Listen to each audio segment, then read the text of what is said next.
All right, let's get back to another ghost story then. Let's do this is a good one. This is one where I saw a very good apparition. And so this would have been driving behind, I think it would have been North Main Street or North Road, I think it's North Main Street behind UMass Amherst in Western Massachusetts. And so I'm not driving, I'm in the passenger seat, in the front seat. My friend's driving. We're driving along, and it started out like a mist and formed up again into this woman who was wearing sort of a Victorian dress. And it also, at the time, it was almost like an interesting confluence of things in nature as well, because she drew up, this ghostly form drew up leaves in with her as it moved across the road. And so a way to describe it is it almost formed up like a column first from this mist, and then formed into a lady, the Victorian dress. But the legs, this is a funny thing about the legs, and a lot of people mention this about with ghosts. The legs are always, or sometimes funny, or not present. Her legs were like Sonic the Hedgehog legs. So you saw this form of this Victorian lady trying to almost jog across the road with her arms, but her legs were spinning super fast like Sonic the Hedgehog. And she moved from my perspective, it would have been on the right side of the road to the left, and it just formed up, moved across the road, and then disappeared. And it's funny thing too, somebody else must have seen it. There was another car coming from the other way, and I've thought about this event a lot because I try to think to myself, was it emanating light? And this is another thing I like to ask people when they see ghosts too. Do you think you remember it emanating its own light, or was it reflecting light off the natural surroundings? And so this apparition, whatever it was, from my memory, it seemed to be reflecting light. Like as though if you didn't have light on it, if the headlights from this car weren't on it, from my friend's car, and then the headlights from the other car coming, you wouldn't probably have even noticed it, or you would have seen some kind of mist, but it wasn't giving off its own light. So that's just that's great. Yeah, did you see her features? Were you able to see like her features at all? Again, you could clearly tell it was a woman, some kind of old-timey, I would say almost Victorian-ish dress, kind of a garb, I would say. It was, that's the way you remind me of something.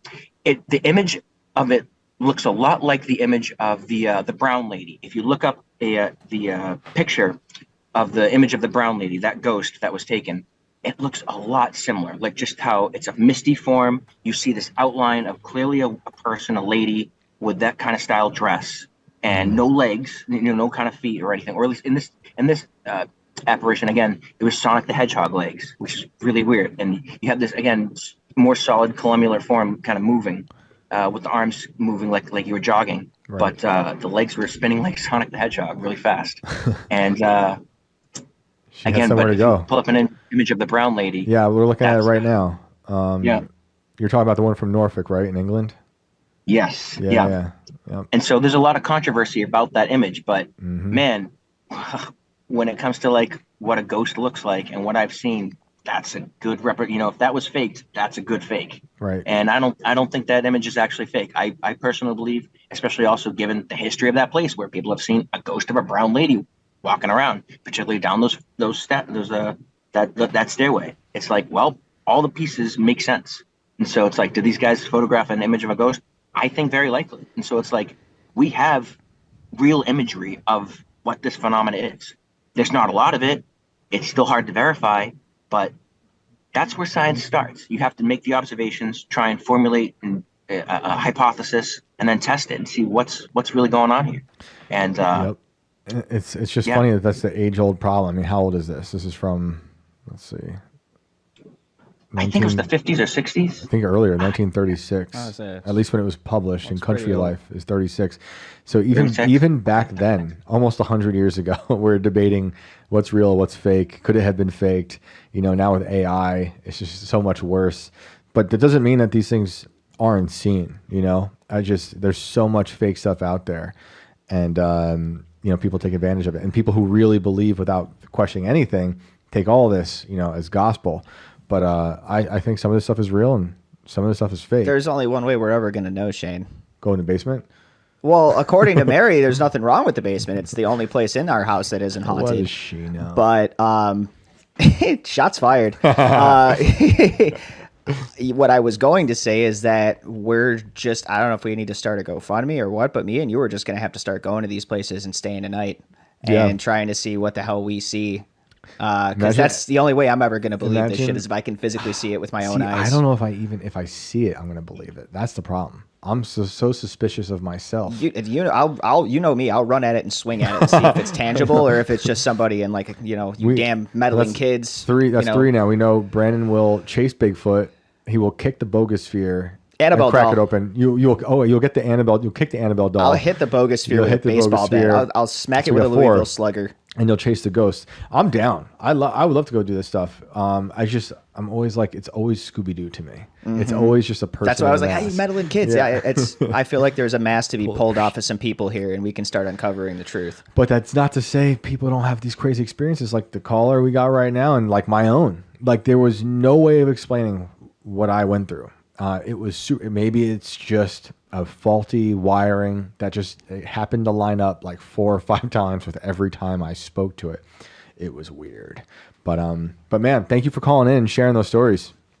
Yeah. I was gonna say, I hate to keep going, but I kind of wanted to ask you 2 things about like the first one was the shadow hand experience, mm-hmm. But the other one, to get also onto like this experience with this, other demon thing or whatever it was that you were talking to, mm-hmm. or how that, you kind of trailed off on how that turned out. I don't know how much you want to talk about that one. That's, no, that's fine. I can talk about those things real quick. The shadow hand, the one I saw when I was a kid, scared me and made me think of death at a very young age. But I was also surrounded by death because I grew up on a horse farm and I was, digging horse graves from a year old. What I wanted to ask, sorry to cut you off. No, it's all good. What I wanted to specifically ask about what the shadow hand was, what kind of hand kind of puppet thing were you making? Like what was it that you were making in the future? And then what do you remember that it was in the past? Because you said it was the same. What was the actual shape? Was it like some kind of bat shape? Was it like a It was the I'm same. trying to imagine in my head what it was actually that you saw, like what you were making. So what I saw as a kid was just a straight up hand, a shadow of a hand, like a person, a human hand in the corner of where the wall meets the ceiling above the door to the room. And then I was making like very bad shadow hand puppets, like a rabbit, or a dog. But my hand was also just normal, so I didn't even think about it until I saw just my hand as a shadow in the exact same space, where I was like immediately transported back to my childhood and it's like, oh wow, that is exactly what I saw as a kid. So it was just making it with your camera phone, with the light on your camera phone. Yep. Yeah, that's interesting. And the thing I experienced in my grandma and my grandparents' house at the time, this is before I had any faith, and so I wasn't even thinking about it in a spiritual sense, other than I thought it was a ghost. I thought it was my grandfather. But I really don't know. My interpretation at the time was that it was my grandfather saying, I'm here and things are cool. Your grandma will be fine. It was my last day there. I spent an extra week with her. She was old. She was frail. And I took it as a sign like that. But in retrospect, I really don't know. It could have been something else. It could have been a demon for all I know. I was not scared in that at the time that it was happening. It was very nonchalant.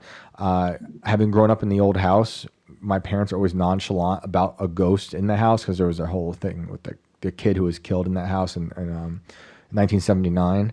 So it was just like a thing growing up in that house where it was like, I never really was too scared of stuff like that. And I wasn't in the moment with what was happening at my grandparents' house. I woke up super early. I went to sit in the living room. And all of a sudden, the ceiling fan was clicking on.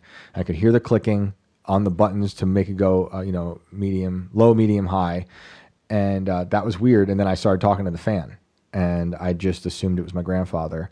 But I really don't know. I would say... the fan clicked on and started moving on its own. The fan, yeah. And I would say, like, I forget exactly what I said, but basically, like, make it go faster. And it clicked and it went faster.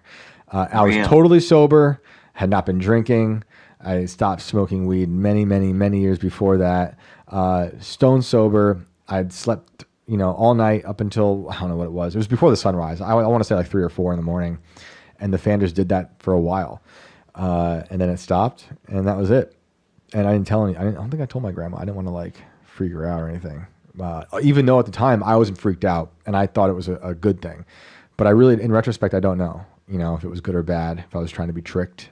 But whatever it was, I can't explain it. It was undeniable.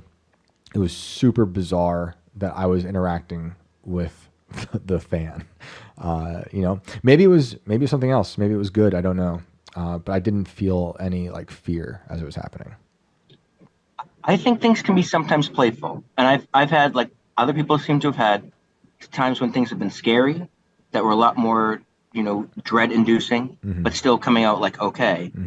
And then other times, again, phenomena that's playful, shocking, almost your deer in headlights, like probably like you were like, hey, just you didn't want this to stop, so you're just gonna be there and trying to interact with it, but nothing out of the really scary. But it's like genuinely paranormal. I mean, it's the only way to describe it. So, you're not really seeing a ghost. You're seeing something weird happen. It was something that's impacting the environment around me. And I'll say this before we go. There are 2 other parts of that story. I forget if I've said it or not, but that same trip, before I left, the alarm went off in the house, like the security alarm, and that never happened, ever. And it was always turned off. There was no crime. I mean, there was some crime, but never in their house.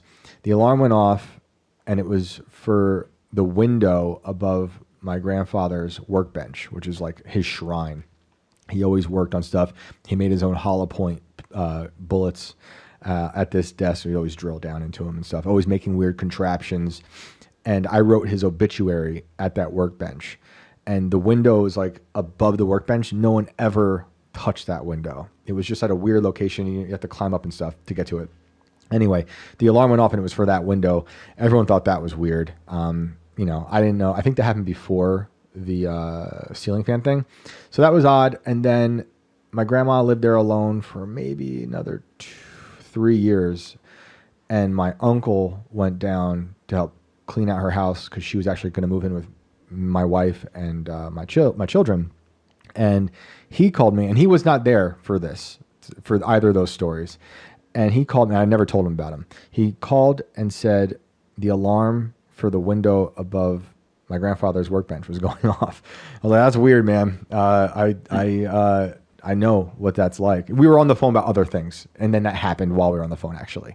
He didn't call me to tell me that, but he was like, it's going off. And then I told him, yeah, that happened to me too. It's really weird. So at that point, I still took it as my grandfather somehow communicating. But honestly, in retrospect now, I really don't know. I think that's communication. That seems very... this is the thing. It's like a confluence of evidence. There's your personal stuff. There's mine. There's everybody that you're interviewing. And again, what we see over time, even though it's anecdotal, a large confluence of evidence of stuff. There's good and bad. It's not just all demons. Like, and that's one thing like with Mary being on, it's like, that's all demons kind of thing. It's like, that's very, I don't want to say one-sided. It's a very strict, narrow idea of the phenomena. And it's like, we don't have enough evidence to really say it's all, all evil. Right. And that's just it. None of that, like what you experienced, seems evil or bad. It could have been an angel. It could have been an angel. It could have been an angel. I really don't know. But all those times, it felt like what you're saying, it was like a communication from something. But I also, now I do look back and be like, who knows what it was? But I do feel like it was some sort of communication. The whole thing with the window is so bizarre, so random. Of all the things to go off, and I tell you, I spent like 30 years visiting that house. That stuff never happened, ever. And it just so happened to happen after that. And I had a really strong connection with my grandfather. He was my hero.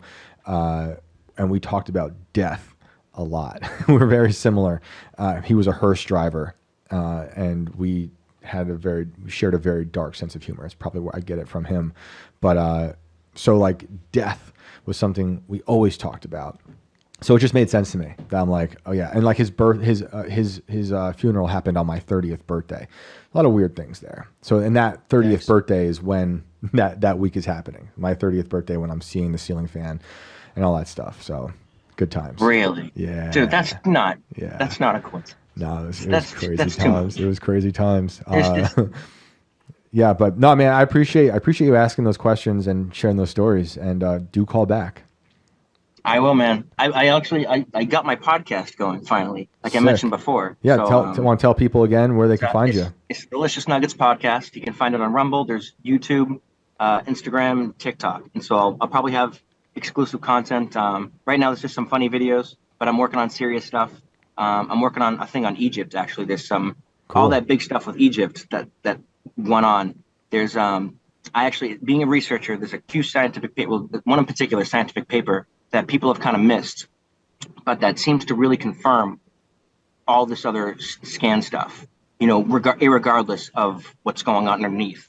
And I have some interesting kind of ideas of what was going on because of that. And then, there's some, I also think that based on some of that stuff, I kind of have a funny idea of what was going on with, if you pull up the what's called the dendera lights. They're these big giant, what look like light bulb kind of things. And the skeptic side, the archaeologists are like, no, this is just, you know, a representation of gods and what, blah, blah, blah, blah. But like the, I don't know what kind of community we call it, but other, you know, people suggest these are light bulbs. I have I guess you could say a midway perspective on what I think they might be, given this paper and some kind of what the Egyptians may have known in terms of like what they call quote unquote high technology. Well, and when you have some more thoughts on that, dude, I'd be interested in hearing about that. It's I'm working on it. It's taken a lot longer than I thought it would take. I thought it would just be like a short video, and now it's turning into like a mini kind of documentary kind of thing. That's how it goes. Editing is a lot. Awesome, man. Well, I appreciate it, dude. And we're gonna get to some other callers now, and we'll talk to you again soon, dude. Have a good one.